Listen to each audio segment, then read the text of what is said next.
یہ جو عمل ہے ہینڈ پریکٹس کا، یہ زنا سے انسان کو بچاتا بھی نہیں ہے، کیونکہ یہ خواہش نفس ایسی چیز ہے کہ یہ پوری کرنے سے بڑھتی ہے۔ آپ جو نوجوانوں کی ہسٹری جمع کریں نا، تو ایسا نہیں ہوتا کہ جس نے ایک دفعہ کیا تو بس زندگی میں ایک ہی دفعہ کیا۔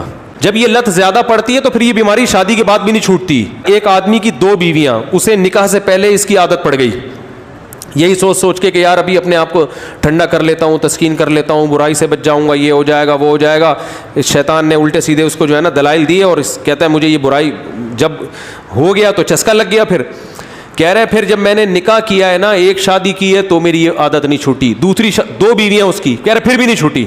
تو کہہ رہے میں اتنا غصے میں آ جاتا تھا کہ یار میری بیویاں بھی ہیں پھر بھی مجھے ان کو تسکین اس میں ہوتی ہے۔ پھر تو یہ ہینڈ پریکٹس کا ایک یہ بھی بڑا نقصان ہے کہ جب اس کی لت پڑ جاتی ہے تو شادی کے بعد بھی یہ عادت نہیں چھوٹتی۔ تو وہ کہہ رہا ہے میری 2 بیویاں تھیں، میں اتنا مجبور ہو گیا کہ ایک دن میں نے قسم اٹھائی کہ آئندہ میں نے اپنے ہاتھ سے اپنے آپ کو فارغ کیا تو میری دونوں بیویوں کو 3 طلاقیں۔ کہہ رہے میں نے یہ سوچا کہ شاید اس عمل سے میں اپنے آپ کو روک لوں گا، پھر بھی نہیں رکا، اور پھر بھی یہ عمل کیا، اور ہم نے اس کو فتویٰ دیا کہ آپ کی دونوں بیویاں آپ پر ہمیشہ کے لیے حرام ہو گئی ہیں۔ تو اب آپ بتاؤ اس پہ کیا گزر رہی ہوگی۔ تو ہم نے لوگوں کے یہ حالات دیکھے ہیں، ایسے ایسے لڑکے آ کے بتاتے ہیں کہ آدمی حیران ہوتا ہے، یار تمہاری ہڈیوں میں اتنا جوس کہاں سے آیا، تم مر کے ختم ہو جاؤ گے اللہ کے بندو۔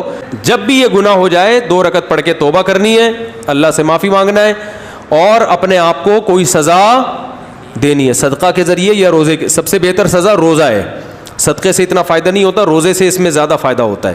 تو اسی طرح جم جانے والے بھی اکثر ان برائیوں سے بچ جاتے ہیں، اور اس برائی سے بچنے کا بہت فائدہ ہے دنیا میں بھی آخرت میں بھی۔ لیکن میں نے آپ کو بتایا اس میں مایوس نہیں ہونا، یہ چیزیں جلدی نہیں چھوٹتی۔ ایک چیز کی لت اگر پڑ چکی ہو تو پھر ٹائم لگتا ہے چیزوں کو چھوٹنے میں، لیکن لڑتے رہنا ہے زندگی بھر۔